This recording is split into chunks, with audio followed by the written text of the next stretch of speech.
ప్రభునందు ప్రియులరా, జనవరి 1 నైట్ మనం ఒక అంశాన్ని ప్రారంభించుకున్నాం.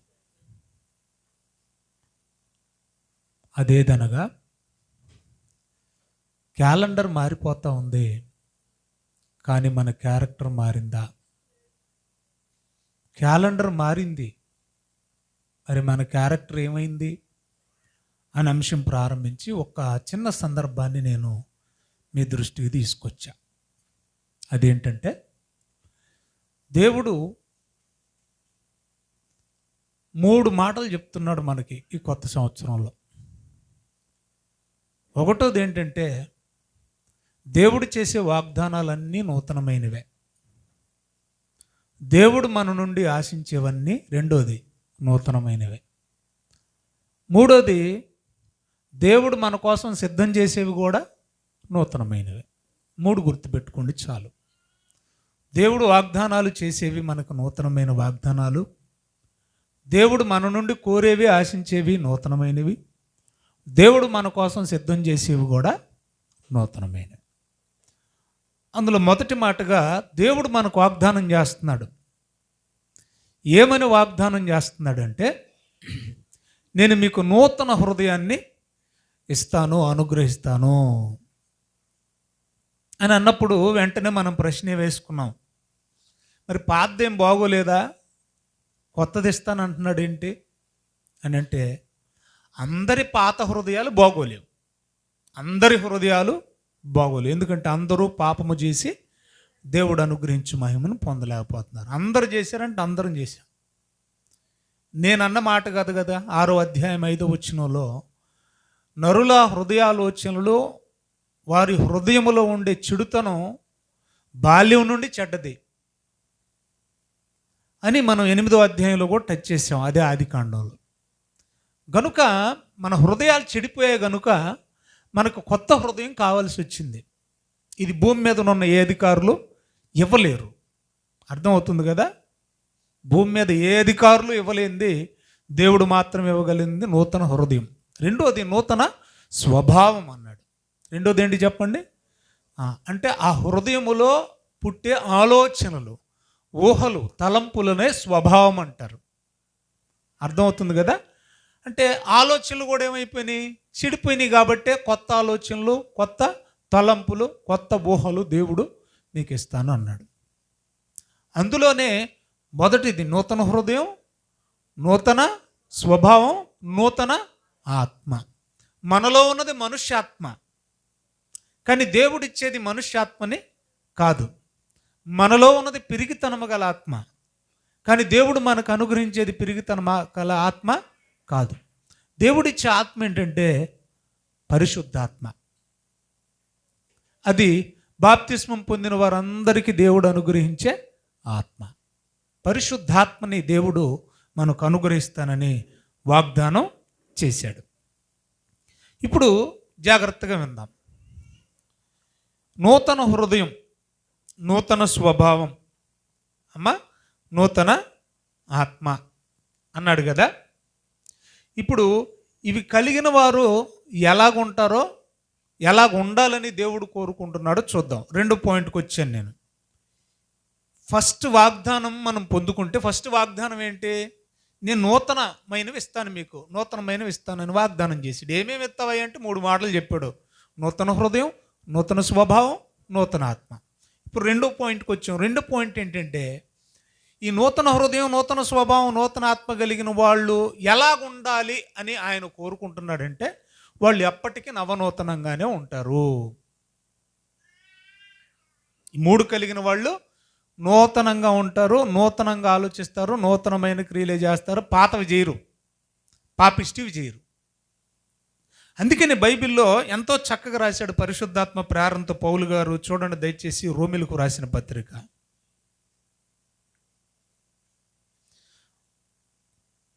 దానికి ముందు నేను ఒక చిన్న వివరణ ఇచ్చి ముందుకు వెళతానండి. చూడండి, యెహెజ్కేలు గ్రంథం 36వ అధ్యాయము,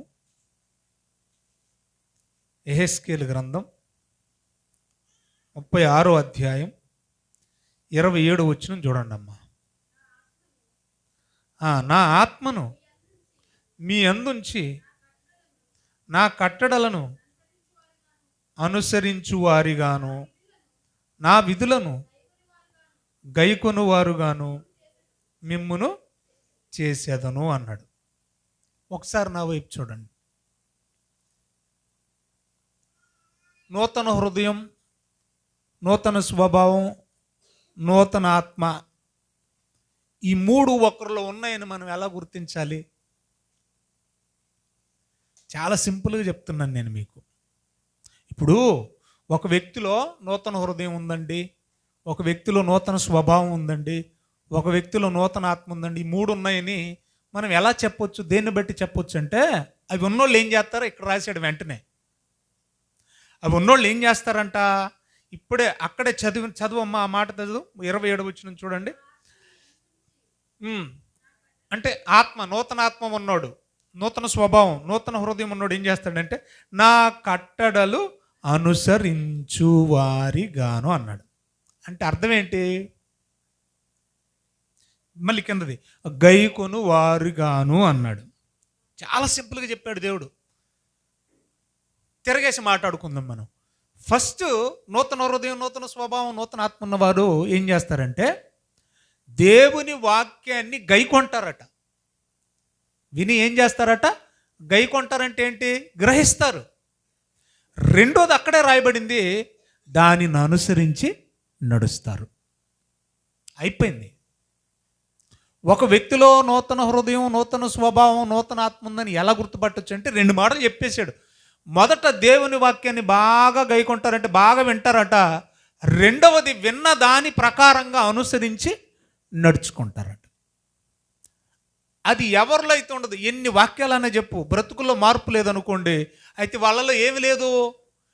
నూతన హృదయం లేదు, నూతన స్వభావం లేదు, నూతన ఆత్మ లేదు. నీకు అర్థమైందా నా భాష? మీరు ఎన్నాళ్ళ నుండైనా గుడికి రండి, మీరు ఎన్నిసార్లన్నా బాప్తిస్మం తీసుకోండి, మీరు ఎంతైనా డబ్బులు దేవునికి ఇవ్వండి, ఎన్ని ధర్మకార్యాలు దైవ కార్యాలు చేయండి, కానీ వాక్యం వినే బుద్ధి లేక, విన్నదాని ప్రకారంగా బ్రతుకు దిద్దుకునే గుణం లేకపోతే దేవుడు మీకు అనుగ్రహిస్తానన్న నూతన స్వభావం, నూతన హృదయం, నూతన ఆత్మ మీలో లేనట్టే. అర్థమైంది కదా? రైట్. ఇప్పుడు రెండో పాయింట్కి వెళ్తున్నాను, చాలా జాగ్రత్త చూడండి. రోమిలకు రాసిన పత్రిక, గాడ్ ప్రిఫర్స్ న్యూ థింగ్స్. దేవుడు మన నుండి కోరుకుంటున్నాడు కొత్త విషయాలే, నూతనమైన విషయాలే మన నుండి కోరుకుంటున్నాడు. దేవుడు మన నుంచి ఏం కోరుకుంటున్నాడు? జాగ్రత్తగా మనం చూద్దాం. చూడండి దయచేసి రోమిలకు రాసిన పత్రిక 12వ అధ్యాయం, రోమిలకు రాసిన పత్రిక 12వ అధ్యాయం 1వ వచనం. కాబట్టి సహోదరులారా, పరిశుద్ధమును దేవునికి అనుకూలమైన సజీవ యాగముగా మీ శరీరములను, మొదట శరీరాన్ని సమర్పించుకోండి. ఎప్పుడు? బ్రతికుండగానే. దేవుడికి సమర్పించేది ఏంటి? మన జుట్టు, మన బొచ్చు ఆయనకు అవసరం లేదు. అర్థమైందా? మన కాయలు, మన పువ్వులు, మన పళ్ళు ఫలాలు ఆయనకు అక్కర లేదు. నీకు అవసరమని ఇచ్చాడు. అవి ఇచ్చేసి చక్కబెట్టేస్తున్నాం మనం. మనల్ని మాత్రం మనం సబ్మిట్ చేసుకోవట్లా. దేవుడు మన నుండి కోరేది స్ట్రైట్ ఫార్వర్డ్గా చెప్తున్నాడు. సజీవ యాగం అంటే బ్రతికుండగానే యాగముగా. యాగముగా అంటే అర్థం ఏంటి? యాగం అంటే అర్థం ఏంటి ఏమ్మా? బలి. బలిచ్చేసేయాలి. బలిచ్చేయడం అంటే శరీరాన్ని బలిచ్చేయడం అంటే కత్తి తీసుకొని కోసేయడమా? కాదు కాదు. దేవునికి సంపూర్ణంగా సమర్పించేయడం. మన విషయంలో మనం చచ్చి దేవుడి విషయంలో బ్రతికించడం. మన విషయంలో, శరీర విషయంలో మనం చచ్చిపోయి దేవుని విషయంలో శరీరాన్ని బ్రతికించడం, యాగం చేయడం. సజీవ యాగముగా మీ శరీరములను అని మిమ్మును బ్రతిమాలు కొనుచున్నాను. ఇట్టి సేవ మీకు. ఎట్టి సేవ? మీరు లోక మర్యాదను అనుసరింపక ఉత్తమమును అనుకూలమును సంపూర్ణమునై ఉన్న దేవుని చిత్తమేదో పరీక్షించి తెలుసుకున్నట్లు నీ మనస్సు మారి నూతన మగుట వలన రూపాంతరము పొందుడి. చూడండి, జాగ్రత్తగా నోటీస్ చేయండి. దేవుడు మన నుంచి ఏం కోరుకుంటున్నాడు? ఏమ్మా? నూతన మనసు. Very good. నూతన మనసు అంటే రూపాంతరము చెందిన మనసు. మనసు మారి అంటే మారు మనసు పొందిన మనసు. నూతన మనసు, రూపాంతరం చెందిన మనసు, మారు మనసు పొందిన మనసు అన్న, మనసు మారి అన్న ఒకటే. సో 4 కూడా ఒకటే. అంటే మారిన మనసును ఏం చేయాలంట? నూతనంగా ఆయనకి మనం సమర్పించాలి. మనసు మారిందా? మరి క్యాలెండర్ మారిందిలే, మనసు మారిందా? 2 పదాలు చెప్తాను, జాగ్రత్తగా నోటీస్ చేయండి. ఫ్యాషన్, ఎఫ్తో స్టార్ట్ అవుతుంది. F fashion. పీతో స్టార్ట్ అవుతుంది ప్యాషన్. 2 పదాలు కొంచెం పలకడానికి సిమిలర్గా ఉన్నా, దగ్గరగా ఉన్నా, రెండింటి అర్థం ఒకటి కాదు. బాగా వినండి అమ్మా. ఫ్యాషన్ అనేది బాహ్య సంబంధమైనది. ఫ్యాషన్ ఎఫ్తో స్టార్ట్ అయ్యేది. పీతో స్టార్ట్ అయ్యే ప్యాషన్ ఉందే, అది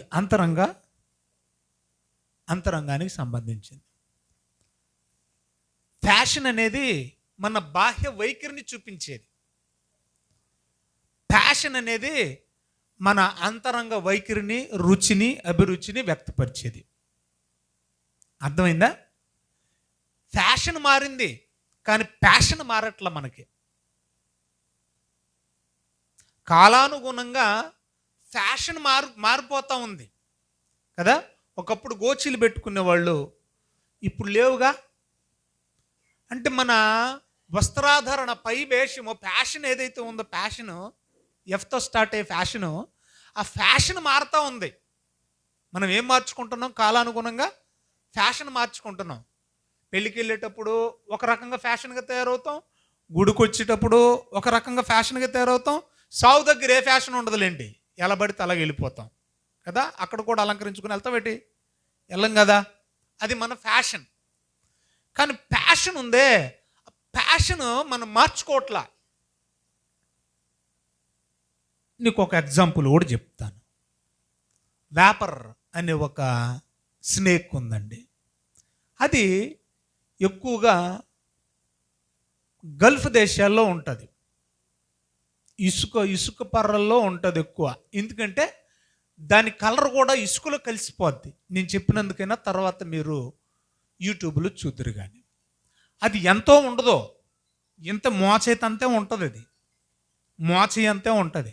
సాధారణంగా పాము నోరు తెరిస్తే ఇలాగే ఉంటుంది, ఇంత తెరుస్తుంది. కానీ ఆ పాము ఏదైతే ఉందో, వ్యాపారం అనే పాము పూర్తిగా తెరుస్తుంది, స్కేల్ లాగా. మామూలు పాములు ఇలా వీ షేప్లో తెరుస్తాయి నోరు, ఆ పాము మాత్రం పూర్తిగా ఇలా స్కేల్ లాగా స్ట్రైట్గా తెరుస్తుంది. అంటే ఇంక దానికి ఏది దొరికితే అది పడేసుకోవడమే, అంత పర్ఫెక్ట్గా తెరుస్తుంది నోరు. దాని పళ్ళు కూడా చాలా పొడవుగా ఉంటాయి. అంతంత పొడవు పళ్ళు దాని నోట్లో ఎక్కడున్నారు బాబు అనిపిస్తుంది. నోరు తెరిస్తేనే బయటకు వస్తాయి దాని పళ్ళు. అంత భయంకరంగా ఉంటుంది. మోరడే ఉంటుంది. ఇకపోతే దాని తోక్కే, ఇంతకుముందు మన గిలగిచ్చకాయలు కుట్టుకునే వాళ్ళం చర్చిలో, ఇలా గిలక్కాయలు, ఆ గిలక్కాయలు వాయించితే ఎలా గిలగిలగిలా అంటాయో, దాని తోక ఊపితే అలా ఆ సౌండ్ వచ్చేస్తుంది. గిలగిలగిలగిలా అనిస్తా కిర్ర అనే సౌండ్ వస్తుంది. ఇప్పుడు నేను ఈ పాము గురించి ఎందుకు నేను మీకు చెప్తున్నానంటే, కొన్ని పాములు, ఫర్ ఎగ్జాంపుల్ తాసుపాము, కొన్ని పాములు కుబుసాన్ని విడిచిపెడతాయి. ఏం విడిచిపెడతాయి? కుబుసం. మీరేమంటారు దాన్ని? పొర కదా. తోలు ఏం చేస్తుంది? చర్మ పొరని విడిచిపెడతా ఉంటాయి. పొర విడిచిపెట్టింది, కుబుసం విడిచింది అని అంటామే తప్ప, అది దాన్ని పై రూపాన్ని, పై కుబుసాన్ని విడిచిపెట్టడానికి అది ఎన్ని కష్టాలు పడుతుందో ఎవరికి తెలియదు. మీరు ఎవరైనా కన్ను పొడుచుకుంటారా? కన్ను పొడుచుకోగలరా? మీరు పొడుచుకోగలరా? పొడుచుకోలేదు. ఎందుకంటే చాలా బాధ. కానీ పాము తన కుబుసాన్ని విడవడానికి మొట్టమొదటగా రాతికి ఇక్కడే కొట్టేసుకుంటుంది. పొర విడవడానికి ఫస్ట్ ఆ రంధ్రం ఎక్కడ పెట్టేసుకుంటుంది? పై పొరకి కంటి దగ్గరే. ఈ రంధ్రాన్ని కూడా ఎలా పెట్టుకుంటుందంటే దాని అంతటదే బలవంతంగా రాయి చూసుకుంటుంది. ఒక రాయి చూసుకొని రాయి కొట్టేసుకొని తలకాయ కంటి దగ్గర కొట్టేసుకొని ఆ పొరను కూడా ఒక రాతికి తగిలిచ్చేసి రాయికి తగిలిచ్చేస్తుంది. పొరని తగిలిచ్చి బలవంతంగా ముందుకెళ్తుంది. అంటే పాము తన కుబుసాన్ని, తన పై రూపాన్ని, తన ఫ్యాషన్ని ఒక్కసారి విడిచిపెట్టడానికి, ఒక్కసారి మార్పు చెందడానికి అది ఎంత కష్టపడుతుందో మీరు ఆలోచించండి. అలాగా సంవత్సరానికి 7 సార్లు విడిచిపెడుతుంది అది. పాము తన పై రూపాన్ని ఎన్నిసార్లు మార్చుకుంటుంది? సంవత్సరానికి 7 సార్లు విడిచిపెడుతుంది. కానీ మ్యాటర్ ఏంటో తెలుసా? కానీ దాని అంతరంగ స్వభావం, విషం మారదు. మరి మన సంగతి ఏంటి? సేమ్ టు సేమ్ దించేసాం మనం. అందుకన్నాడు మత్తయి సువార్త 3వ అధ్యాయంలో బాప్తిస్మం ఇచ్చే యోహాను ఏమన్నాడు? బాప్తిస్మం తీసుకోవడానికి వచ్చేవారిని చూసి అదేంటి అంటే అది మనం ఒకటేనా? సేమ్ అండి, ఉత్తిని బైబిల్లో. అందుకేనండి ఏమండి, సాధారణంగా సున్నాకి వాల్యూ ఉందో చెప్పండి? సున్నాకి అంటే భూలోకంలో అక్షరార్థంగా లోక సంబంధమైన విద్యలో మాస్టర్ని, ఏ మాస్టర్ని అయినా అడగండి మీరు, is there any value for the zero? సున్నాకి విలువ ఉందా అని అడగండి, విలువ లేదంటాడు. కానీ బైబిల్ ఎంత గొప్పదో తెలుసా? సున్నాని కూడా వదలదు. సున్నైనను పొల్లైనను తప్పిపోవడానికి లేదన్నాడంటే మరి బైబిల్లో ఉన్న వాక్యం ఎంత గొప్పదో మీరు ఆలోచించి. ఉత్తిననేసాడా సర్పసంతానమా అని ఉత్తిననేసాడా అంటే పాముకి మనకి తేడా లేదు. మనం కూడా పై ఫ్యాషన్ మార్చుకుంటున్నాం, కానీ మన స్వభావాన్ని మార్చుకోవట్లేదు. అక్కడ వాళ్ళని ఎందుకన్నాడంటే వాళ్ళు మారు మనసు లేకుండా బాప్తిస్మానికి వచ్చేస్తున్నారు. అంటే అంతరంగాన్ని మార్చుకోకుండా దేనికోసం వస్తున్నారు? బాప్తిస్మం తీసుకోవడానికి. అసలు ఎవడు బాప్తిస్మానికి అర్హుడంటే మారు మనసు పొందినవాడే బాప్తిస్మం తీసుకో. మారు మనసు పొందకుండా ఎన్నిసార్లు మునిగితే ఏం లాభము? అందుకన్నాడు మీరు సర్ప సంతానవరా అన్నాడు. ఎందుకో తెలుసా? పైకి స్నానం చేయడానికి వచ్చారే తప్ప మీరు ఏదో ఆనవాయితీగా మీ స్వభావం, మీ మనసు మారలేదు అన్నాడు. అందుకన్నాడు మనం పాములు అంటోళ్ళం. మన మనసు మారట్లేదు, దాని విషం మారట్లేదు, దాని స్వభావం మారట్లేదు, మన స్వభావం మారట్లేదు. ఎన్ని ప్రసంగాలు విన్నామండి. నా యూట్యూబ్ ఛానల్ని సరదాగా రాత్రి చూశాను. దాదాపు 1100 చిల్లర ఉన్నాయి మెసేజ్లు. 1100. ఇంకా అంతకుముందు యూట్యూబ్ ఛానల్ స్టార్ట్ చేయకముందు ఇంకెన్ని వందలు ఉంటాయో. ఏమండి, నేను 2004లో 2004లో ప్రభుని తెలుసుకున్నాను నేను. అంటే దాదాపు నా 20వ ఏట అనుకుంటాను. ఇప్పుడు నాకు 41 వచ్చింది. నేను ప్రభు సేవలోకి వచ్చి 2004 అంటే ఇప్పుడు 2026. ఎన్ని సంవత్సరాలు అయింది ఏమ్మా? 21 సంవత్సరం అయింది. సో మీకు పరిచయం అయ్యి నిన్నగాక మొన్న యూట్యూబ్ ఛానల్ స్టార్ట్ చేసినప్పుడే 1100 మెసేజ్లు అంటే ఇంక అంతకుముందు ఎన్ని వందలు ఉంటాయో. ఇన్ని వింటున్నాం. ఏ మాట ద్వారా మన స్వభావాన్ని మార్చుకున్నాం మనం? మన స్వభావం మారట్లేదంటే లోపం వాక్యంలో ఉందా ప్రియులారా? లేదండి. మార్చుకోని మనలో ఉందే తప్ప వాక్యంలో లేదు. వాక్యం ఎప్పుడు కూడా నువ్వు బాగుండాలనే కోరుకుంటుంది. వాక్యం డాక్టర్ లాంటిది. నిజమైన డాక్టర్ బాగు చేయాలని కోరుకుంటాడు కానీ చంపాలని కోరుకోడు. మనం వాక్యం అనే డాక్టర్ దగ్గరకు వస్తున్నాం. డాక్టర్ చెప్పింది చేస్తే మన స్వభావం బాగుపడుద్ది. అర్థమవుతుంది మీకు? ప్రతి వ్యక్తి కూడా ఆరోగ్యంగా ఉండాలనే కోరుకుంటాడు శారీరకంగా. శారీరక సంబంధమైన ఆరోగ్యం కోసం ఎన్ని ప్రిస్క్రిప్షన్లైనా తీసుకుంటాడు, ఎన్ని రకాల మెడిసిన్లైనా వాడతాడు, ఎన్ని జాగ్రత్తలైనా తీసుకుంటాడు. కానీ స్వభావము మంచిగా ఉండాలని, అంతరంగం బాగుపడాలని, మనసు మారాలని, మన అంతరంగం ఆరోగ్యంగా ఉండాలని మనం ఎన్ని జాగ్రత్తలు తీసుకుంటున్నాం? రేయ్ అది మంచిది కాదు అని అంటే ఆగుతున్నాడు ఆ మాటకి. బాబు అది తప్పు, అలా చేయకూడదు, నీ వయసు ఏంటి, నీ ఆలోచనలు ఏంటి, ఆగుతున్నాడు మనిషి. మారట్లేదు. రక్తానికి మరిగిన మృగంలాగా మనిషి స్వభావం మారట్లేదు ప్రియులరా. పై వేషం మారుతుంది, మాట తీరు మనిషి దగ్గర మనిషి మాటలు, కానీ లోపలంతా క్రూరత్వం, లోపలంతా విషం, లోపలంతా కామం. మనిషి మారట్లేదండి. దేవుడు అందుకని చాలా బాధపడతా ఉన్నాడు. మీ నుండి నేను ఆశించేది పై రూపం మారడం కాదు నాయన. ఎందుకంటే దేవుడు నరుని పై వేషాన్ని చూడడు. సమయంలో ఏం చూస్తున్నావు? అమ్మ బాబో ఎలియాబు వచ్చాడు, ఎంత పొడవు, ఎంత ఒడ్డు, ఎంత ఎత్తు, మెడ పొడవు, బలశాలి, కండలు తిరుగున్నాడు, వీడే రాజు, అభిషేకించనా అని అంటే దేవుడు అన్నాడు, నీవు పై వేషాన్ని, పై రూపాన్ని చూస్తున్నావు. నేను నరుని హృదయాన్ని, అంతరంగాన్ని లక్ష్య పెట్టే దేవుణ్ణి. పక్కనెట్టేయని అన్నాడు. 7 వచ్చారు, అలా పక్కనెట్టేసేమన్నా. ఇంకెవరు లేరా ఎస్ఐ గారు నీ ఇంట్లో అంటే, ఒకడు ఉన్నాడులేండి, వాడు గొర్రెలు కాసుకుంటున్నాడు, ఏమో ఇంతకు వాడేనేమో అని కేకయొచ్చు కదా అంటే పిలిస్తే, అప్పుడు దేవుడు కోరుకున్నవాడు ఇతడే. దేవుడు ఏం చూశాడు? వాళ్ళ ఇంటి మొత్తంలో 8 మందిలో అంటే 8 మందిలో కూడా హృదయాన్ని చూశాడు. ఎవరు హృదయం నచ్చింది? దావీదు గారిది. ప్రియులరా, చాలా జాగ్రత్తగా మీరు వాక్యాన్ని గమనించండి. బైబిల్లో దేవుడు మీరు బట్టలు వేసుకోవద్దు అని అంట్లా, వేసుకోండి, కానీ అది మానాన్ని కప్పుకోవడానికి మాత్రమే. నువ్వు ఏ బట్టైనా వేసుకో, అది పెద్ద విషయం ఏమీ కాదు. విషయం ఏమి కాదని మనం అనుకుంటున్నాం, కానీ ఇప్పుడు అదే పెద్ద విషయం. విషయం ఏదైతే కాదు దేవుడికి అయితే, ఏదైతే కాదు అని అనుకుంటున్నామో అదే మనకి పెద్ద విషయంగా మారింది. అందుకే ఏమి తిందుమో, ఏమి త్రాగుదమో, మూడోది వెరీ ఇంపార్టెంట్ ఏది? ఏమి ధరించుకుందాం. నువ్వు ఏం ధరించుకున్నా పర్లేదు నాయన, మానాన్ని కప్పుకోవడానికంటే ఏమి ధరించుకుంటే బాగుంటుందని మనం అనుకుంటున్నాం. ఇప్పుడు అంత వైరల్గా అదే మారిందండి. ఈ మధ్యకాలంలో గత 1 మంత్ నుంచో 2 వారాల నుంచో ఇదే గొడవండి. పాపం శివాజీ అంట, ఆడబిడ్డలారా, మన భారత సాంప్రదాయం అది కాదు, పొట్టి బట్టలు, సిట్టి బట్టలు వేసుకోకండి, ఒళ్ళు కప్పుకోండి అని అన్నందుకు అయ్యి బాబోయ్,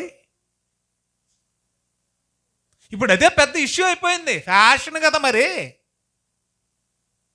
కానీ దేవుని దృష్టికి విలువైంది ఏంటో తెలుసా? ఫ్యాషన్ కాదు. అలాగని అది వద్దంటలేదు, ఉండాలి, కానీ నిన్ను చూస్తే గౌరవించేలాగా ఉండాలి, కానీ అది నీ మానాన్ని కప్పేదై ఉండాలి. అందుకే చెప్తున్నాడు, మీ మనసు మారాలి అంటున్నాడు. కానీ మనం ఏం మార్చుకుంటున్నాం? మన అవతారాన్ని మార్చుకుంటున్నాం. మనసు మాత్రం పాములాగా, విషంలాగా మారట్లా. అందుకే పేతురు రాసిన పత్రికలో అమూల్యమైన మాట, మీ అందరికీ బాగా తెలిసిన మాట ప్రియులారా, 1 పత్రిక 3వ అధ్యాయం 3వ వచనంలో, జడలను కొనుటయు, బంగారు నగలు పెట్టుకొనుటయు, వెలుపటి అలంకారము, మీకు అలంకారముగా వస్త్రములు ధరించుకొనుటయు. అది కూడా చూడండి, జడలల్లుకొనుటయు, బంగారు నగలు పెట్టుకొనుటయు, వస్త్రములు ధరించుకొనుటయు, వెలుపటి అలంకారము మీకు అలంకారముగా ఉండక. అంటే అలంకారం కోసం వేసుకోకండి బట్టలు, అది మ్యాటరు. అమ్మా, బట్టలు అలంకారం కోసం వేసుకునే కాదు, మరి దేనికోసం? మన మర్మాంగాలను కప్పుకోవడం కోసం. అర్థమవుతుంది మీకు?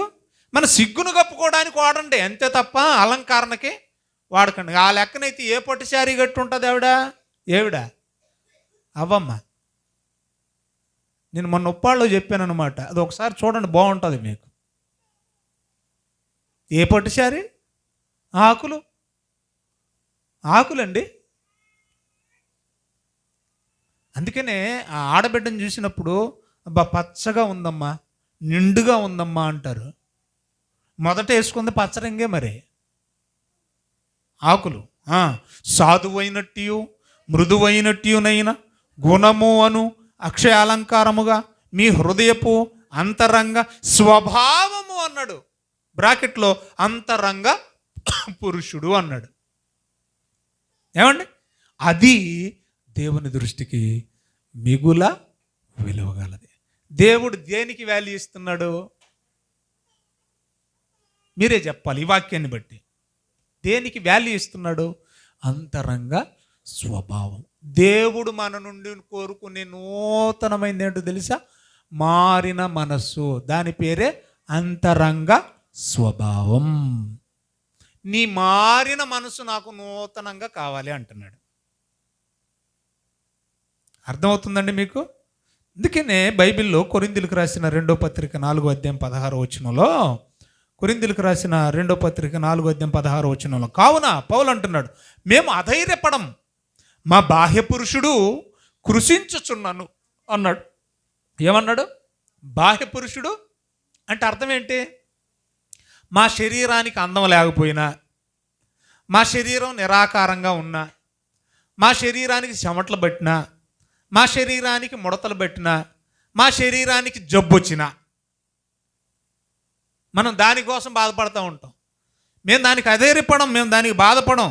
ఎందుకంటే మా శరీరము, మా ఆకారము, మా వస్త్రాధారణ ఎలాగున్నా లోకానికి నచ్చినా నచ్చకపోయినా ఆంతర్య పురుషుడు దినదినము నూతన పరచబడుచున్నాడు అన్నాడు. బాగా వినాలి. దినదినము నూతన పరచబడాలంట. అర్థమవుతుందా? నిజమైన క్రైస్తవుడికి ప్రతిదినము నూతనమే. ఎందుకు నిజమైన క్రైస్తవుడు అన్నానంటే, నిజమైన క్రైస్తవుడు ప్రతిరోజు తన్ను తాను మార్చుకుంటూనే ఉంటాడు, నేర్చుకుంటూనే ఉంటాడు. అర్థమైంది మీకు? ప్రతిదినం క్రైస్తవుడు ఏం చేస్తూ ఉంటాడు? తన్ను తాను దేవునికి అనుకూలంగా మార్చుకుంటూనే ఉంటాడు. నేర్చుకున్న ప్రకారంగా మార్చుకుంటూ ఉంటాడు. కొత్త నేర్చుకుంటాడు, కొత్తగా మార్చుకుంటాడు, కొత్త నేర్చుకుంటాడు, కొత్త. ఇప్పుడు మారాల్సింది ఏంటి? మన ఆంతర్య పురుషుడు దినదినము నూతన పరచబడాలి. అలా ఒక్కరోజే కాదు. మరి దినదినము మార్చుకుంటున్నామా మనం? దినదినము నూతన పరచబడుతున్నామా మనం? దినదినము దిద్దుకుంటున్నామా మనం? డేక్షాలు తోముకుంటున్నాం, పొద్దున్న వేసేసుకొని కాళ్ళారు జాపుకొని తోముతూ ఉంటాం. మంచిదే. రోజు మన హృదయాన్ని కూడా ఏం చేయాలి? తోమాలా. వాక్యము చేత ఉదక స్నానం చెయ్యాలా, శుభ్రం చేయాలా. మరి చేస్తున్నావా? చేయట్లా. పొద్దున్నే లేచి ప్రార్థన చేస్తున్నావా? పడుకునేటప్పుడు ప్రార్థన చేస్తున్నావా? బోధినేటప్పుడు ప్రార్థన చేసుకుంటున్నావా? చేసుకోవాలా.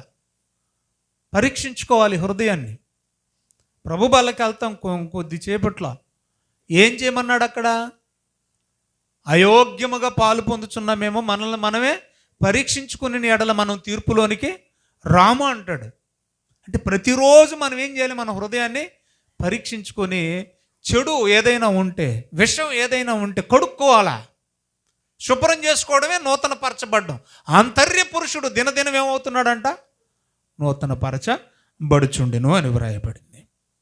కానీ చిత్రం ఏంటంటే, అలా చేయడానికి మనం ఇష్టపడట్లా. ఇంకా 2వ పాయింట్లోనే ఉన్నాను నేను. రెండోది ఏంటంటే, దేవుడు మన నుండి కోరుకునే కొత్తది ఏంటంటే, ఏంటట?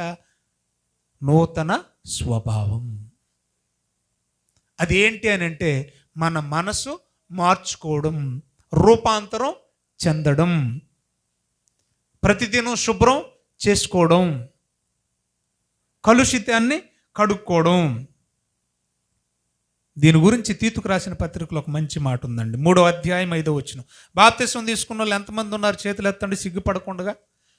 బాప్తిస్మం తీసుకున్న వాళ్ళు ఎంతమంది ఉన్నారు? చేతులు ఎత్తండి. ఇప్పుడు చదవండి. మీరు తీసుకున్న బాప్తిస్మానికి ఈ వాక్యానికి సెట్ అవుతుందేమో. తీతుకు రాసిన పత్రిక 3వ అధ్యాయము 5వ వచనం చూడండి దయచేసి. మనము నీతిని అనుసరించి చేసిన పనులు క్రియల మూలంగా కాక దేవుని కనికరము చొప్పుననే, అంటే బాప్తిస్మము అంటాం చూసారా? బాప్తిస్మము అనే స్నానము ద్వారాను బాప్తిస్మం పొందుకున్న మనం ఏం చేసాం? బాప్తిస్మాన్ని తీసుకున్న మనలోకి ఎవరు వచ్చారు? బాప్తిస్మం పొందుకున్న తర్వాత పరిశుద్ధాత్ముడు మనలోకి వచ్చాడు. ఆ పరిశుద్ధాత్మ మనకు నూతన స్వభావము కలుగజేయుట ద్వారాను మనలను రక్షించెను. చూడాలి. ఆ చివరి పదం చదవండి. రక్షించెను కదా. ఏంటి చెప్పండి, అందరూ చెప్పండి. రచ్చన తీసుకున్నావా? రచ్చన తీసుకోలేదా? నేను రచ్చనలోకి వచ్చండి 25 ఏళ్ళండి. రచ్చనలోకి వచ్చామంటే ఏంటి అర్థం? అక్కడే ఉంది చూడండి. ఏంటట? పరిశుద్ధాత్మ దేవుడు నీలో ఉంటే, నేను ఇందాకే చెప్పాను, నేను నూతన ఆత్మ మనలో ఉంటే ఏమవుతుందట? మన స్వభావం మారిపోద్దంట. ఎలా మారిపోద్దంట? ముందు వింటాడట, రెండోది అనుసరించి నడుస్తాడంటే మార్చుకుంటాడట. ఇప్పుడు నిజంగా నువ్వు బాప్తిసం తీసుకుంటే పరిశుద్ధాత్ముడు నీలో ఉంటాడు. పరిశుద్ధాత్ముడు నీలో ఉంటే నువ్వు ఎప్పటికీ నూతన స్వభావమే కలిగి ఉంటావు, పాతదిక చెయ్యవు. రచ్చని తీసుకొని 25 ఏళ్ళు అయిందంట, అది బూతుల మందు. రచ్చని తీసుకొని 25 ఏళ్ళు అయిందంట, అది అబద్ధాల మందు. రచ్చని తీసుకొని 25 ఏళ్ళు అంటారు, పాపిష్టి పనులు ఏవి మాండరు. రక్షణ పొందావు అంటే అర్థం ఏంటంటే, ఆ రివర్స్లో చదవండి. రక్షణ పొందాడు అంటే అర్థం ఏంటంటే, ఆ రక్షణ పొందిన వాడు నూతన స్వభావం కలిగి ఉంటాడు. అర్థమవుతుందా? నీలో మార్పు. నూతన స్వభావం అంటే ఏంటి? మార్పు. అది ఎలాగుంటుందో ఎండింగ్లో ఒక మంచి స్టోరీ చెప్తాను, కంగారు పడకండి. ఇప్పుడు చెప్పిన మార్పు ఎంతగా మారిపోతాడంటే, ఒక చిన్న సందర్భాన్ని నేను చెప్తాను, జాగ్రత్తగా ఆలోచించండి. అదేంటంటే, నిక్కీ క్రూజ్, నీగ్రోస్కి చెందినవాడు నిక్కీ క్రూజ్. నేను చెప్పిన తర్వాత అయినా మీరు గూగుల్లో సెర్చ్ చేద్దరు. కానీ నీగ్రోస్ ఎలాగుంటారంటే చాలా బలవంతులు, నల్ల జాతీయులు అంటారు కదా. వీళ్ళు ఎలాగుంటారంటే, అందరూ కూడా ఏంట్రా బాబు వీళ్ళందరూ జిమ్కి వెళ్ళిపోతారా ఈ దేశస్తులు అందరూ అన్నట్టు అనిపిస్తుంది.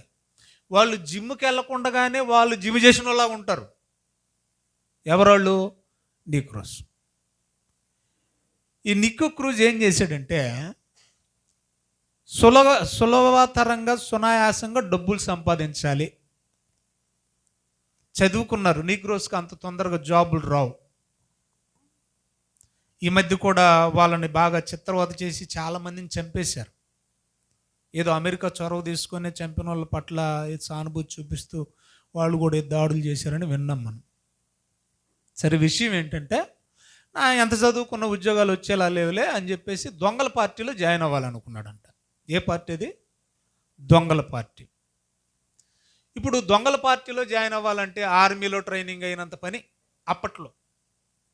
ఆ దొంగలు కూడా ఒకరిని ఈజీగా వాళ్ళ పార్టీలోకి చేర్చుకోరు. ఇప్పుడు నక్సలైట్లో చేరాలంటే అది చిన్న పని కాదు. అది చాలా డెడికేషన్ ఉండాలి, చాలా సమర్పణ ఉండాలి, చాలా గుండె ధైర్యం ఉండాలి. అన్నింటినీ వదిలేసుకోవాలి.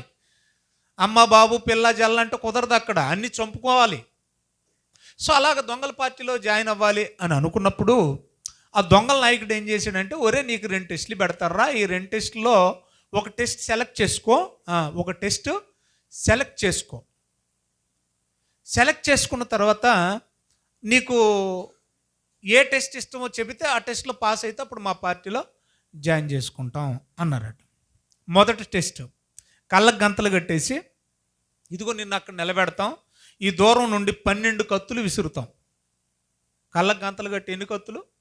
12 కత్తులు విసురుతాం. తప్పించుకుంటే నీ శరీరానికి తగలకుండా తప్పించుకుంటే సెలెక్ట్ అయినట్టు. ఇది మొదటిది. తప్పించుకోవడం ఏం జరగదులే.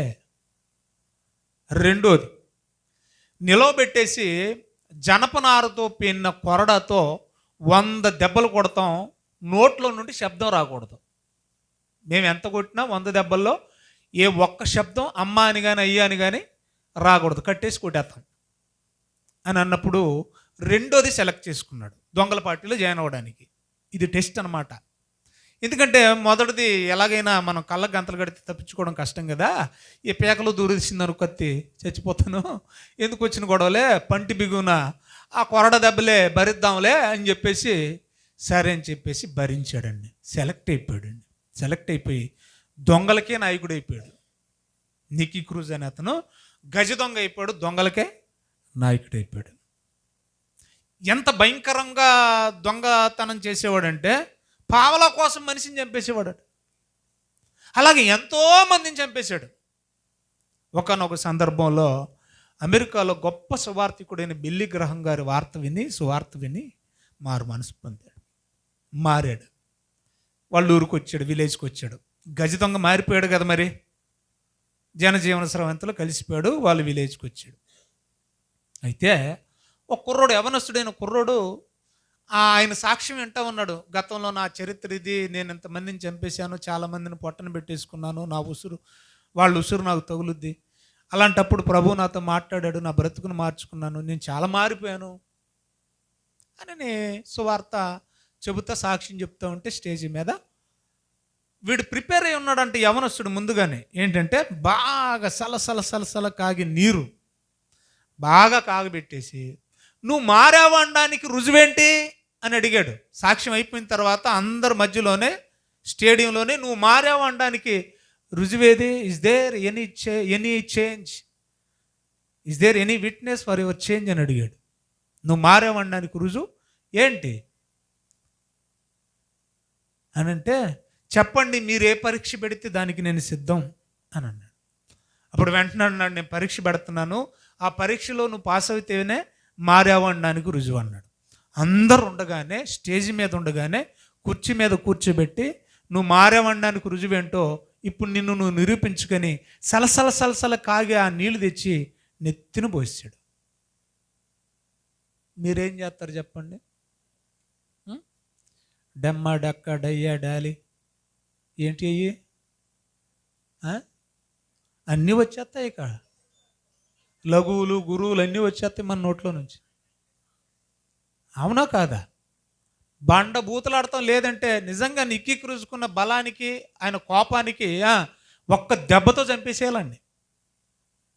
కానీ అంతలా కాలిపోతున్నా, తొక్క లేచిపోతున్నా, జుట్టు ఊడిపోతున్నా, దేవానికి స్తోత్రం, నీ చిత్తమే సిద్ధించును గాక.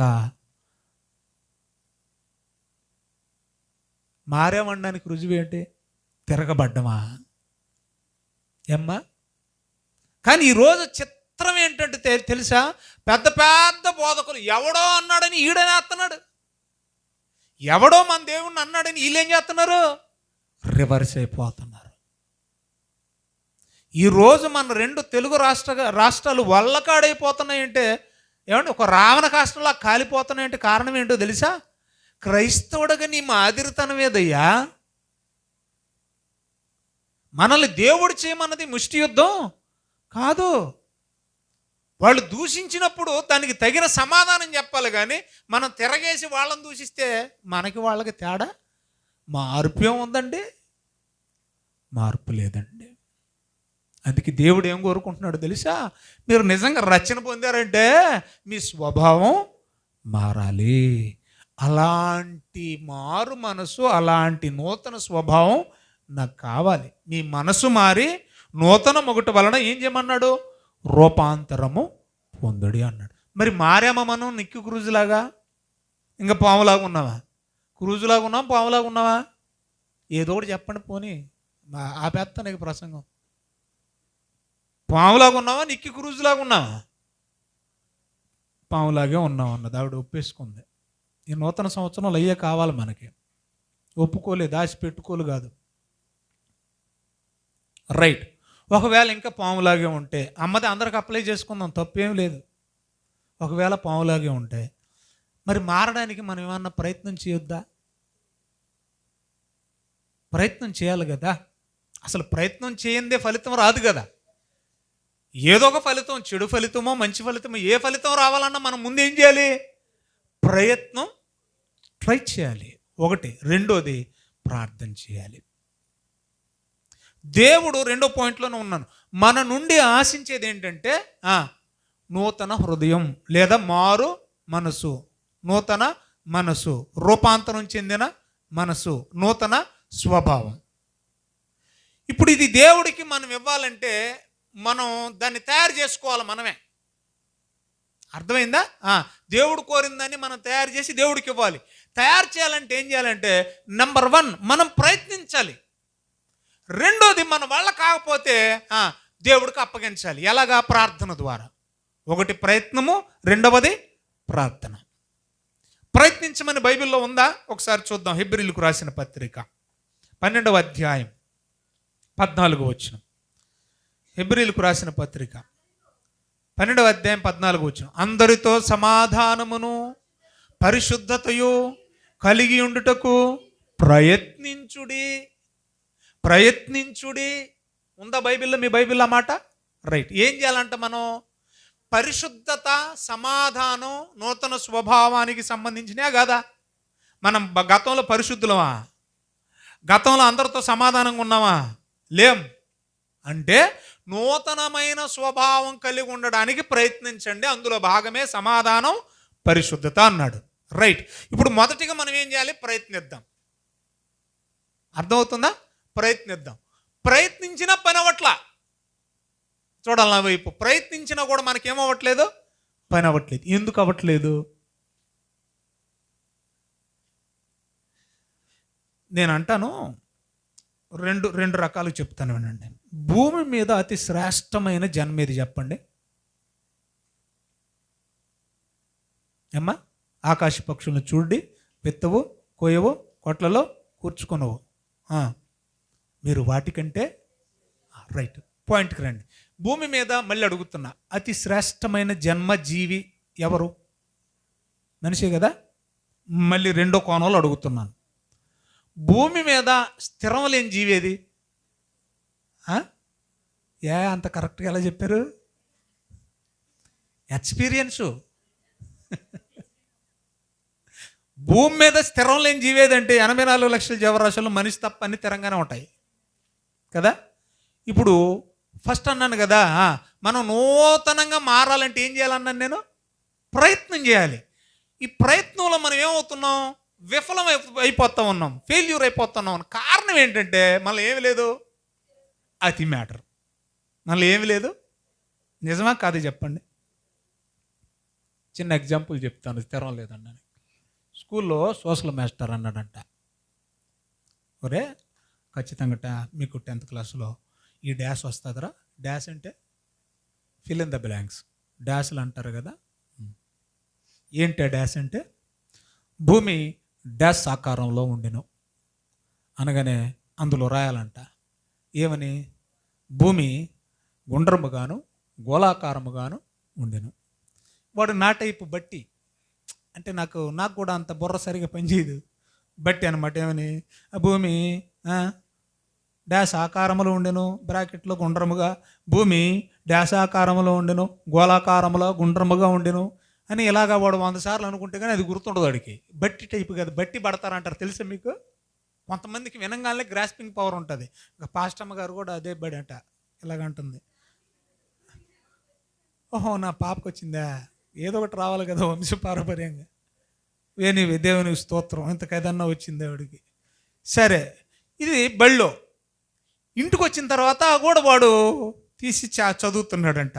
ఆ భూమి గోళాకారముగా ఉండును, భూమి డాసాకారంగా ఉండును, బ్రాకెట్లో గోళాకారముగాను గుండ్రముగా ఉండెను అని చదువుతూ ఉన్నాడంట. అప్పుడు మా బాబు నాలంటాడు, ఆ బాబు కూడా కొంచెంసేపు ఆ కుడితడి దగ్గరికి వెళ్ళను, కుడితి నీళ్ళు పోసి గేదెని తీసుకొచ్చి తాపను, కొంచెంసేపు ఆ మేకల దొడ్లోకి వెళ్ళను, ఆ దొడ్లో ఈ పిల్లలకు పాలు పట్టించును, ఇలాగ చేసుకుంటా ఈ మాటలన్నీ వెంట ఉన్నాడు వీడు చదువుకునేది. భూమి గోళాకారముగాను గుండ్రముగా ఉండెను. వీడు చదవడమేమో కానీ వాళ్ళ బాబుకి వచ్చేసింది. అది వచ్చేసి ఆలోచించాడు అనమాట, రే ఎదవకానా, మన గుంటూరులో సదరంగానే ఉంది, ఆ పక్కన ఉన్న చిలకలూరుపేటలో కూడా బలపరుపుగానే ఉంది, ఆ పక్కన ఉన్న విజయవాడలో కూడా చెప్పండి సదరంగానే ఉంది కదరా. అలాగే నువ్వు ఎక్కడికి వెళ్తావు? రాజమండ్రిలో అక్కడ కూడా ఎలాగుంది, ఇది గోనగూడెంలో ఎలాగుంది భూమి? అదేమో అలాగున్నారు, సదరంగానే ఉందా, బలపరుపుగానే ఉంది కదా. బలపరుపుగా ఉంది, వేటి లేని చదివేస్తున్నావు, ఎవడరా నీ చెప్పినోడు అన్నాడట. నిజమే కదా అనుకున్నాడు ఆడు కూడా. నిజమే, నేను బస్సులు వెళ్తున్నప్పుడు ఎక్కడ చూసినా కూడా సదరంగానే ఉంది, బలపరుపుగా ఉంది అని మా డాడీ చెప్పింది కరెక్ట్ అని చెప్పి భూమి బలపరుపుగా ఉండను అని మళ్ళీ మొదలెట్టాడు. మరుసటి రోజు బడికి వెళ్ళాడు. చెప్తున్నాను ఎందుకంటే తిరమలేనోడు మనిషి అని చెప్పడానికి. ఇది బడికి వెళ్ళాడంట. బడికి వెళ్ళిన తర్వాత అక్కడ చదువుతున్నాడు. అందరు చదివేది ఒక ఎత్తు, ఈడు చదివేది ఒక ఎత్తు. అందరు ఏమని చదువుతున్నారు బడిలో? భూమి గోళాకారముగా ఉండను అని చదువుతుంటే ఈడు భూమి సదరంగాను బల్లపరుపుగాను ఉండను అని గట్టిగా చదువుతున్నాడంట. అప్పుడు మాస్టర్ కేకేసి, ఒరే ఎవర్రా నీకు చెప్పాడు, నేను ఇవన్నీ చదివాకే మాస్టర్ని అనరా, భూమి గుండ్రంగా ఉంటుంది కొడేస్తానన్నాడంట.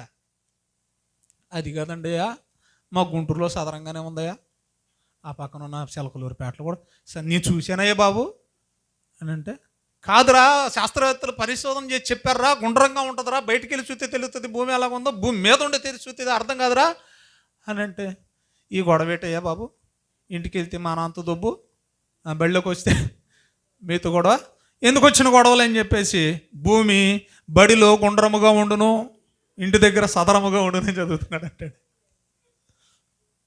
భూమి బడిలో ఎలాగ ఉంటుందట,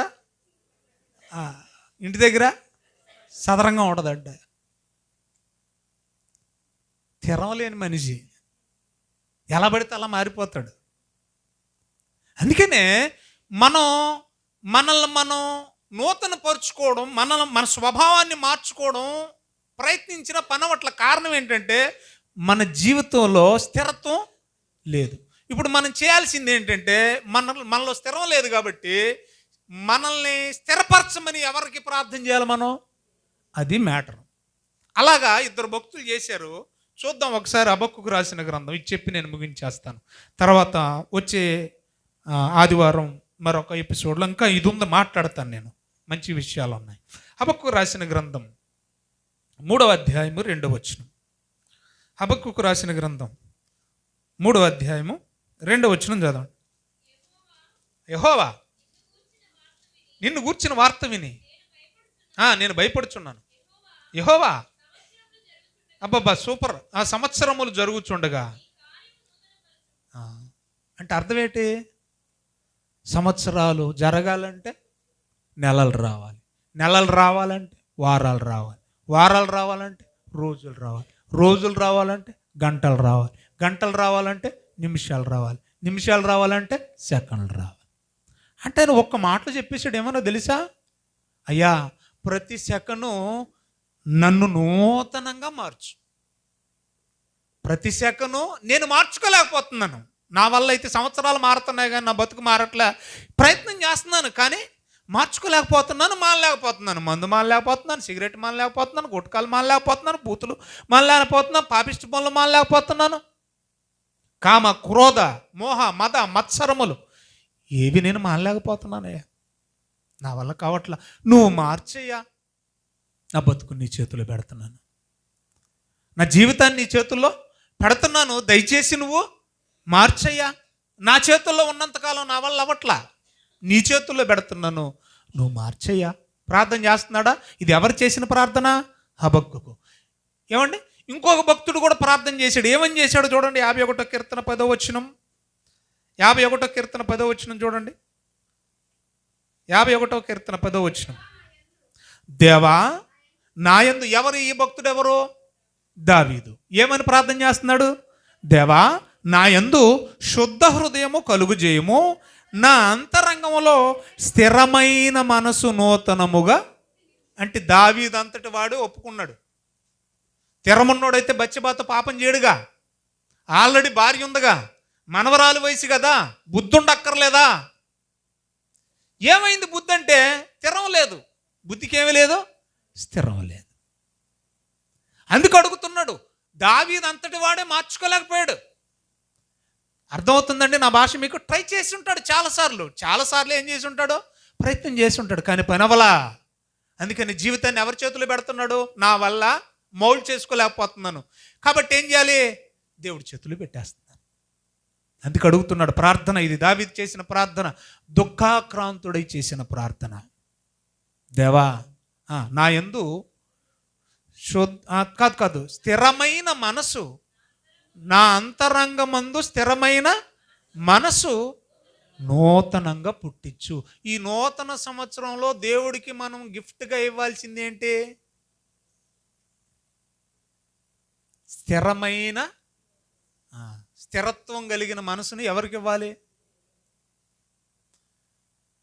మొన్న 31st నైట్ చాలా సంఘాల్లో వాగ్దానాలు తీసుకుని ఉంటారు. అర్థమవుతుంది మీకు? తీసుకున్న తర్వాత దేవుడు చేసిన వాగ్దానం కొన్ని సంఘాల్లో చదివించుకొని మంచి బాగా వచ్చిందండి, మంచిది, జాతకం చెప్పించుకున్నట్టు అనమాట. అర్థమైందా? నా జాతకం ఈ సంవత్సరం బాగుంది అంటారు చూసారా, అలా. అమ్మ నీ జాతకం బాగుంది, నీ రాకపోకలేదు దేవుడు నీకు తోడుగా ఉంటాడు, తేడా వస్తే లారీ కింద తోసేస్తాడు అని చెప్పేస్తాడు. ఇంకేదో ఒకటి చెప్పాలిగా అయ్యగారు, చెప్తాడు. చెప్పేసరికి వాళ్ళకి కమ్మగా సమ్మగా హాయిగా ఉంటుంది. అమ్మయ్యా, నేను ఎంత పాపిష్టి దాన్నైనా దేవుడు నాకు నా రాకపోకలను ఇంకా ఈ సంవత్సరం కూడా తోడుగా ఉంటాడు. సరే, మంచిది. అయితే ఇప్పుడు నేను ఏం చేయాలండి అని అంటే, నువ్వు కూడా దేవుడికి వాగ్దానం చేయమ్మా, దేవా నేను నీకు ఇష్టంగా బ్రతుకుతాను. మనం వాగ్దానాలు చేస్తాం కానీ నెరవేర్చు. మనం ఏదైనా ఒక మంచి ప్రసంగం విన్న తర్వాత, మన హృదయం కదిలించబడ్డ తర్వాత మనం ఆ రోజు డిసైడ్ అవుతాం, ఏమో తెలుసా, ఈ రోజు నుంచి నేను మారిపోవాలా, దేవుడికి ఇష్టడుగా బ్రతకాలి అని అనుకుంటాం, డిసైడ్ అవుతాం. కానీ మారం. మాట ఇస్తాం కానీ మారం. మాట దేవుడికి ఇస్తాం కానీ మారం. ఇది నిజం.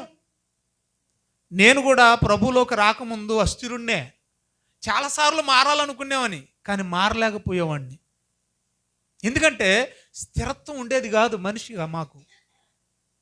అందుకే బైబిల్ చెప్తుంది, ఏమని చెబుతుందంటే, నా అంతరంగమందు స్థిరమైన మనసు నూతనంగా పుట్టించు. ప్రార్థన చేస్తున్నాడా లేదా?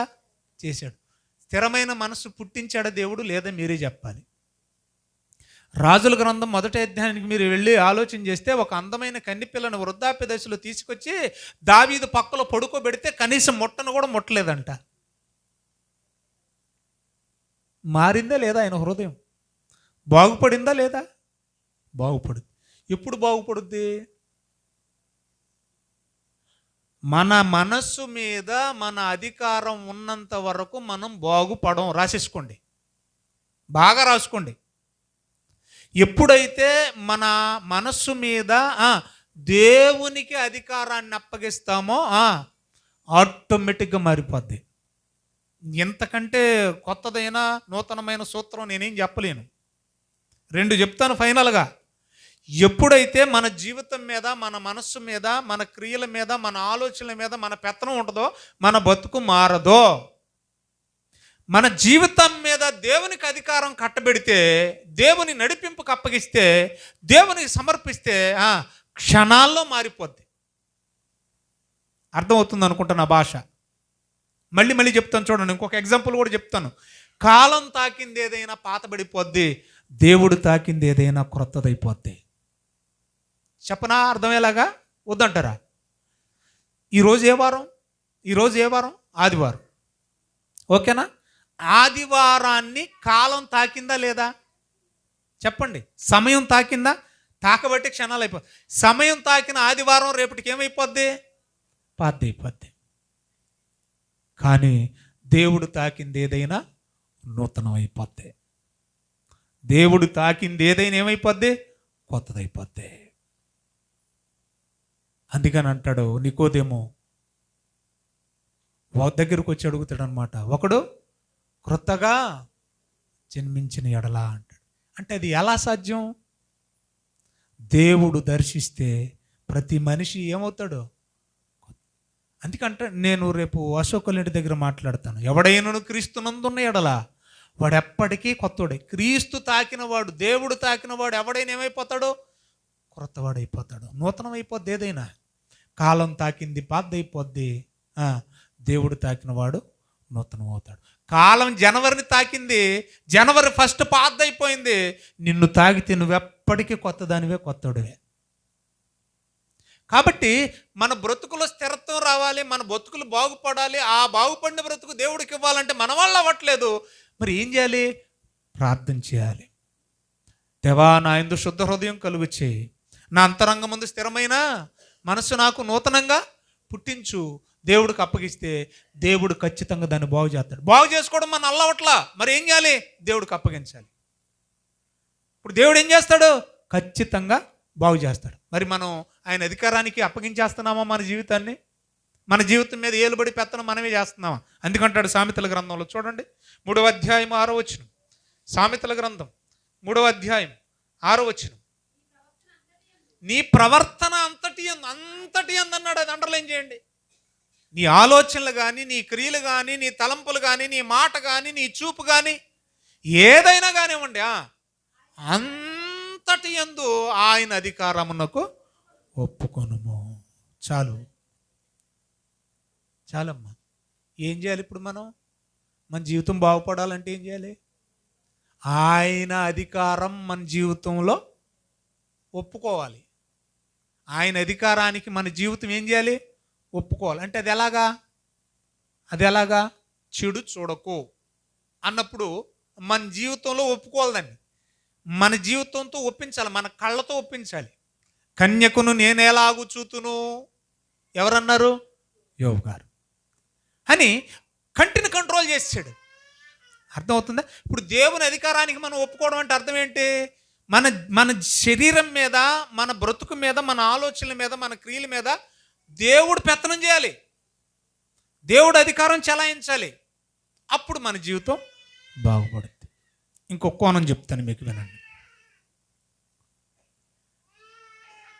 మీ అందరికీ నా ప్రశ్న, నా జీవితం దేవుని నడిపింపులోనే నడుస్తుందండి, నా జీవితం అంతా దేవుని అధికారానికి ఒప్పుకొనే బ్రతుకుతూ ఉన్నానండి, నా జీవితం దేవుని పెత్తనంలోనే నడుస్తుందండి అని అనడానికి రుజువేంటి? అమ్మా, చాలా సింపుల్గా చెప్తున్నాను. మన జీవితం దేవుని చేతుల్లో ఉండి దేవుని చేత నడిపించబడేదైతే మనం ఎప్పటికనగా యేసుక్రీస్తు రెండవ రాకడలో వచ్చేంత వరకు పాపం చేయం. అర్థమవుతుందన్న భాష? నా జీవితం దేవుని చేతుల్లో ఉందండి అని చెప్పుకుంటూ పాపిష్టి పనులు చేస్తూ ఉన్నామంటే అర్థమైపోవాలి మీకు, అయితే మన జీవితం దేవుని చేతుల్లో. కానీ చెప్పుకుంటున్నాం ఏమని? నా జీవితం ఆయన చేతుల్లోనే ఉందండి బాబు, నేను 24 గంటలు ప్రార్థన మానండి బాబు అంటావు, కానీ పాపం చేస్తాం. ఇప్పుడు ప్రార్థన చేస్తుంది నిజమా, పాపం చేస్తుంది నిజమా? ఏమ్మా, నువ్వు ప్రార్థన చేస్తే పాపం చేయలేవుగా. అందుకనే ఒక అద్భుతమైన మాట ఫిలిప్పీలకు రాసిన పత్రిక 1వ అధ్యాయం 3వ వచనం చూడండి, ఎంత బాగుంటుందో. మొదటి దినము నుండి ఇది వరకును సువార్త విషయంలో మీరు నాతో పాలివారయుండుట చూచి. ఆగుదాం అక్కడ. ఇప్పుడు మన మనసును మార్చుకోవడం మన వల్ల అయిందా? అవట్లా. మరి మనసును, స్వభావాన్ని మార్చే శక్తి ఎవరికి ఉంది? మొదట ప్రయత్నించాం, అవలా. రెండోది ఏం చేసాం? దేవుడికి అప్పగించాం. అప్పగిస్తే మార్చింది ఎవరు? ఆ సత్క్రియను ప్రారంభించింది ఎవరు? దేవుడు. నిజంగా మన మనసు మారింది నిజమైతే మన జీవితం ఎవరి చేతుల్లో ఉన్నట్టు? దేవుడి చేతుల్లో ఉన్నట్టు. దేవుడి చేతుల్లో ఉన్నది నిజమైతే మారింది నిజమైనట్టు. 2 రెళ్ళు ఎంత? 4 ఆరవదుగా. లెక్క సూత్రం కరెక్టేనా? ప్రిన్సిపల్ కరెక్టేనా? రైట్. 2 రెళ్ళు ఎంత? 4. 2 రెళ్ళు 4 అనేది నిజం, 6 అనేది అబద్ధం. 2 రెళ్ళు, మళ్ళీ బాగా వినండి, 2 రెళ్ళు ఫ్యాక్ట్ ఏంటంటే 2 రెళ్ళు నిజం. ఫ్యాక్ట్ ఏంటంటే ఫ్యాక్ట్ 4 కానిది ఏదైనా ఫేకే. బాగా అర్థం చేసుకోండి. ప్రిన్సిపల్లో 2 రెళ్ళు 4 అనేది ఫ్యాక్టు. అది కాకుండా ఏ సంఖ్య వచ్చినా కూడా ఫేక్, అబద్ధమే కదా. రైట్. ఇది నిజం. సూత్రం ఏంటంటే, సూత్రం మన దగ్గరకు వస్తున్నాను, లెక్క అయిపోయింది, మన లెక్కలోకి వస్తున్నాను. మన జీవితం దేవుడి చేతుల్లో ఉంది, దేవుడికి మనం సబ్మిట్ చేసుకున్నాం, దేవుడి ఆధిపత్యంలో, అధికారంలో ఉంది, ఆయన నడిపింపులోనే ఉంది అన్నది నిజమైతే, ఫ్యాక్ట్ అయితే ఏం చేయాలట? చదవండి దయచేసి. ఆరంభించిన వాడు యేసుక్రీస్తు దినము వరకు దానిని కొనసాగించునని రూఢిగా నమ్ముచున్నాను. అది బాగా నోటీస్ చేయండి. నిజం ఇది, ఇంకా ఇది అబద్ధం కాదు, ఖచ్చితం అన్నాడు. అంటే ఏంటది? మనం మారింది నిజమైతే, ఆ మార్పు చేసింది దేవుడైతే, మార్పు చేసిన దేవుని చేతిలో మన జీవితం ఉంటే అది ఎంతవరకు ఉంటుందంట మార్పు? యేసుక్రీస్తు రెండవ రాకడ వరకు ఆ మార్పు ఉంటుంది. మధ్యలో పడిపోయి లేచి ఈ తైతక్కలాట ఉండదు. మన జీవితం దేవుని చేతిలో ఉంటే అది ఫ్యాక్ట్. ఏది ఫ్యాక్టు? నిజంగా మన జీవితం దేవుని చేతిలో ఉంటే, నిజంగా మారిన బ్రతుకు మనదైతే ఏంటట? సత్క్రియను ప్రారంభించావే, దేవుడు మార్చుకున్నాడే, ఆ రోజు నుండి యేసు రాకడ వరకు నీ మారిన జీవితం ఒకేలాగా ఉంటుంది. ఇది రూఢి, ఇది ఫ్యాక్టు. అలా లేదనుకో, అయితే నీ బ్రతుకు దేవుని చేతుల్లో ఉండడం, నిన్ను నువ్వు దేవునికి సమర్పించుకోవడం, నువ్వు రక్షణ పొందానని చెప్పుకోవడం, నేను మారానని చెప్పుకోవడం ఫేక్. ఏం చేద్దాం అమ్మా?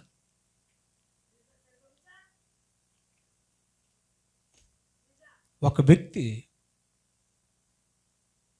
దేవుని చేతుల్లో తన జీవితాన్ని పెట్టాడంటే, నిజంగా మారాడంటే ఎలా ఉంటాడో వచ్చే వారం మాట్లాడుకుందాం. చాలా బాగుంటుంది. నిజంగా మారిన వ్యక్తి దేవునికి తాను అప్పగించుకున్నవాడు ఎలా ఉంటాడో వచ్చే వారం మాట్లాడుకుందాం. దేవుడు మిమ్మును మీ కుటుంబాలను దీవించునుగాక. ఆమెను. కళ్ళు మూసుకొని తల్ల వంచండి. చిన్న ప్రార్థన. ఎవరైనా ఒకరు క్లుప్తంగా వాక్య ఫలింపు కొరకు